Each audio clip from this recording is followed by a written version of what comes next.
Shalom teman-teman, balik lagi di podcast gua. Dan terima kasih untuk teman-teman yang telah mendengarkan podcast-podcast gua sebelumnya. Kali ini podcast gua bakalan ngebahas tentang hati yang hancur. Kenapa sih gua harus bahas hati yang hancur? Ini bukan buat galau-galauan, ini bukan buat sedih-sedihan teman-teman. Tapi hati yang hancur ini penting banget buat gua bahas. Kenapa? Karena ini dekat sama kita gitu. Ini dekat sama kehidupan kita, dimana sering banget kita ngalamin sakit hati, sering banget kita ngalamin patah hati, sering banget kita bahkan mungkin ancur-ancuran sama Tuhan gitu ya. Nah, gue sendiri juga pernah gitu ngalamin ancur-ancuran di hadapan Tuhan. Tapi satu makna yang gue dapat dari pengalaman pribadi gue ketika gue ancur-ancuran sama Tuhan, ketika gue sedih-sedihan sama Tuhan, ketika gue gue nggak tahu gitu apa yang harus gue lakukan gitu, saking sedihnya gue, saking ancurnya hati gue. Tapi di situ gue dapat satu pelajaran bahwa ternyata hati yang hancur adalah momen yang paling Tuhan suka. Ketika hati kita hancur, justru disitulah kesempatan untuk Tuhan merubah hati kita.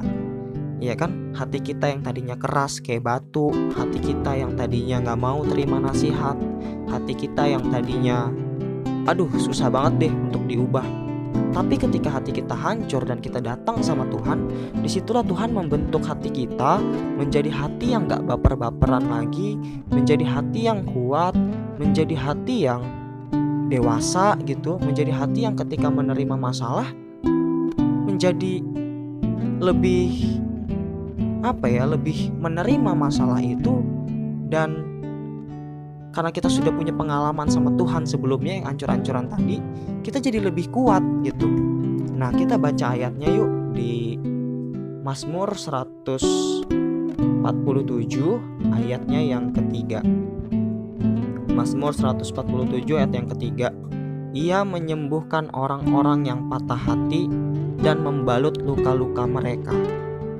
Jadi ketika kita patah hati, kita luka hati, disitulah Tuhan menyembuhkan kita, disitulah Tuhan membalut luka-luka kita. Dan pada akhirnya hati yang hancur itu menjadi hati yang baru, karena Tuhan telah memulihkan hati kita. So, hati yang hancur bukanlah aib, hati yang hancur bukanlah dosa. Tapi kalau lu datang sama Tuhan, Tuhan akan membalut luka-luka lo, dan Dia berjanji Ia akan menyembuhkan lo dan akan memulihkan lo.